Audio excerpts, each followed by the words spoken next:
మీరు ఊరెళ్ళిన దగ్గర నుంచి ఒకటే టెన్షన్. దేనికి? ఆ ఎల్ఐసి సుబ్బారావులో మీరు నాకు ద్రోహం చేస్తారేమోనని. వాడేం చేశాడు? బ్రాంచ్ ఆఫీస్కి వెళ్తున్నానని నెలకు 5-6 సార్లు వైజాగ్ వెళ్తున్నట్ట. వాళ్ళ ఆవిడకు అనుమానం వచ్చి ఆరా తీస్తే అక్కడ సెకండ్ సెటప్ పెట్టాడని తెలిసిందట. వాళ్ళ ఆవిడ ఏం చేసింది? ఊరుకుందా? ఎందుకు ఊరుకుంటుంది?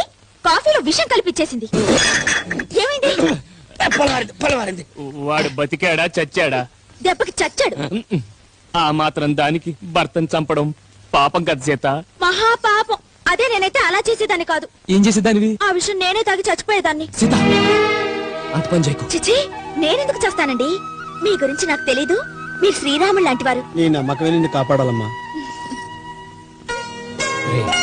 మనీషా గురించి తెలిస్తే సీత నిజంగానే చచ్చిపోతున్నావురా? నిజమే భయ్యా, ఈ విషయం అప్పుడే చెప్పొద్దు.